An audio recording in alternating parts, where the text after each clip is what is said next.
మహాభారతం 44వ ఎపిసోడ్లోకి స్వాగతం. గత ఎపిసోడ్లో కురుపాండవుల అస్త్రవిద్యా ప్రదర్శనకు ఏర్పాటు జరుగుతుంది. భీముడు, దుర్యోధనుడు గదులతో పోటీ పడతారు. వారి పోటీలా కాక ఇద్దరు శత్రువులు ఒకరినొకరు చంపుకోవడానికి చేసే యుద్ధంలా కనబడుతుంది.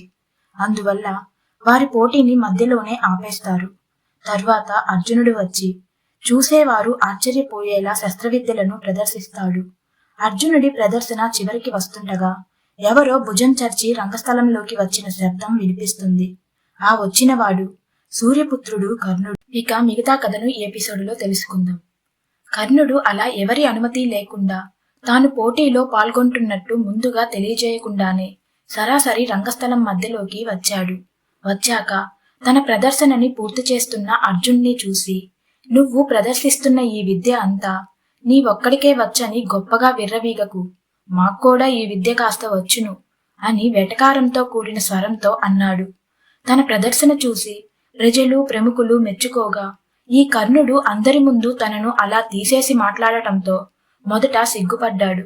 తర్వాత పోటీ నియమాలు పట్టించుకోకుండా ముందుగా ఎవరి అనుమతి లేకుండా తన ఎదురుగా వచ్చి అలా మాట్లాడినందుకు ఆగ్రహించాడు అర్జునుడు.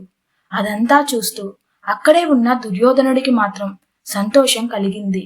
అర్జునుడికి ఒక వ్యతిరేక శక్తి ఎదురైందని. సహజ కవచ కుండలాలతో, బొడ్లో కత్తితో, నిర్లక్ష్యపు చూపులతో మాట్లాడిన కర్ణుడు కృపాచార్యునికి, ద్రోణాచార్యునికి అప్పుడు నమస్కరించాడు. భీష్ముడు, విదురుడు, ద్రోణుడు కాసేపు చర్చించుకున్నారు.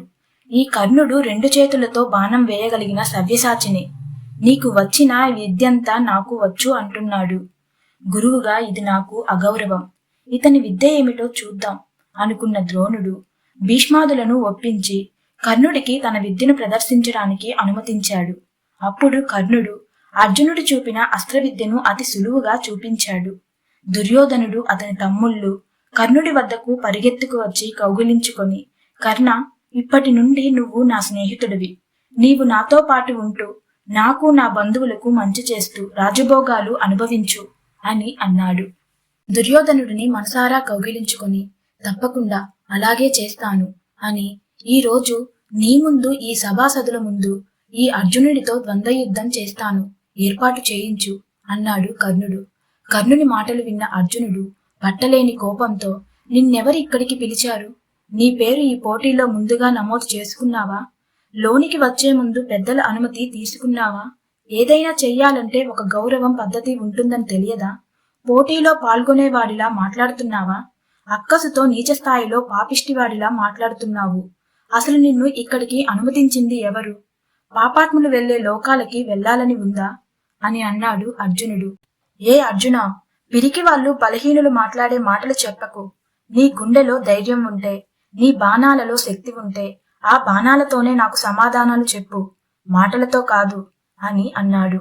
అంటూనే, వీరికిక్కడ ప్రవేశం అర్హత ఉంది, వీరికి లేదు అనేదొకటి ఇక్కడ ఉంది అని నాకైతే తెలియదు అంటూ దుర్యోధనుని అనుమతి అడిగి ద్వంద్వ యుద్ధానికి దిగాడు కర్ణుడు. ధర్మ, భీమ, నకుల, సహదేవులు అర్జునుని వెనకాల చేరి ద్వంద్వ యుద్ధానికి సిద్ధం చేశారు. అప్పటి వరకు ప్రదర్శనల వరకే పరిమితమైన కౌరవ పాండవులు 2గా చీలి కర్ణుని పక్షాన దుర్యోధనుడు, అతని సోదరులు శకుని చేరారు. అర్జునుడి పక్షాన భీష్మ, ద్రోణుడు మొదలైన వారు నిలిచారు. కర్ణుడు అర్జునుడి మీద కసితోనూ కోపంతోనూ మేఘాస్త్రం ప్రయోగించాడు. అది కారు చీకట్లను చిమ్మే మేఘాల దొంతరలను ఆకాశం నిండా కప్పి అర్జునుడు అందులో కనబడకుండా చేసింది. కర్ణుణ్ణి చూసి సూర్యుడు సంతోషించి కర్ణుని మీద తన అరుణకాంతిని ప్రసరింపజేశాడు. అంతటా ఆహాకారాలు వినిపించాయి. ప్రముఖుల్లో ఉత్కంఠత నెలకొంది. ఈ వెటకారపు సంభాషణ చతురుడు కర్ణుడికి అర్జునుడు బుద్ధి చెప్తాడా లేదా అని అంతా అనుకున్నారు. ఈ మేఘాస్త్రాన్ని తమ అర్జునుడు సులభంగా ఛేదించగలడన్న నమ్మకంతో ధర్మరాజు, అతని తమ్ముళ్ళు ధైర్యంగా నిలబడి ఉండగా కుంతీదేవి మాత్రం మేఘాల నడుమ అర్జునుడు కనబడకుండా పోవటంతో తట్టుకోలేక తల్లడిల్లి మూర్చపోయింది. విదురుడు వెంటనే గంధము నీళ్లు తెప్పించి ముఖం పైన చల్లించాడు. ఆమె తెప్పరిల్లింది.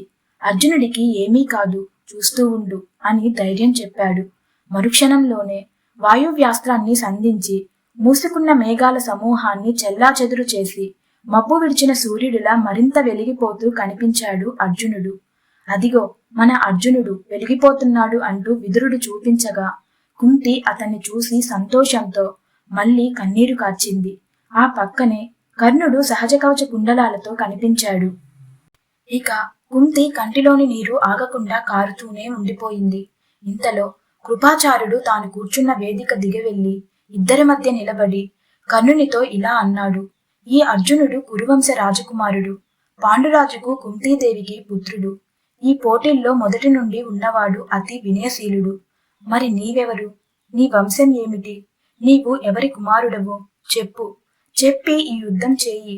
ఎవరివో తెలియకుండా అనుమతిని ఇచ్చేది ఎలా అని అడిగాడు. తన వివరాలు అన్నీ చెప్పి యుద్ధంలో పాల్గొనవచ్చు అనేది గురువుగారి ఉద్దేశం. తండ్రి అతిరథుడు సూతుడు. తన తండ్రి సూతుడని చెప్పుకోవడానికి సిగ్గుపడి తలదించుకొని ఉండిపోయాడు కర్ణుడు. కర్ణుడి ఆ స్థితి చూసి దుర్యోధనుడు తన వేదిక నుండి దూకి పరిగెత్తుకు వచ్చి కృపాచార్యుణ్ణి చూసి, ఆచార్య, కులమున్నవాడు, శౌర్యమున్నవాడు, అధిక సేనా బలమున్నవాడు ఎవడైనా రాజు అనే పేరు పెట్టుకుంటారు. అర్జునుడితో యుద్ధం చేయటానికి కర్ణుడి స్థాయి సరిపోనట్లయితే ఇతనిని అంగరాజ్యానికి ఇప్పుడే రాజుగా చేస్తాను అని తన తమ్ముళ్లను, శకునిమామను, భటులను పిలిచి కర్ణుడిని అంగరాజ్యానికి రాజుగా క్షణాల్లో అభిషేకించాలి, ఏర్పాటు చేయమన్నాడు. కృపాచార్యుడు నోరు తెరిచి చూస్తూ ఉండిపోయాడు. తాను యుద్ధం చేయవద్దు అనలేదే, పోటీలో పాల్గొనేవాడి వివరాలు తెలుసుకోవాలి కాబట్టి అడిగాడు. చెప్పి యుద్ధం చేస్తే సరిపోయేది కదా, ఇలా కర్ణుడిని రాజుగా చేయటం ఎందుకు అని అనుకున్నాడు.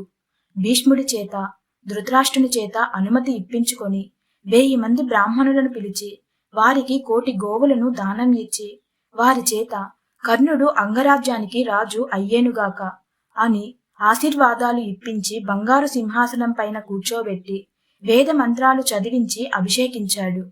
కర్ణుడు కిరీటం, భుజకీర్తులు, మణులు, ముత్యాలు పొదిగిన బంగారు హారాలు ఇంకా ఎన్నో ఆభరణాలు ధరించి గొప్పగా వెలిగిపోయేలా చేశాడు.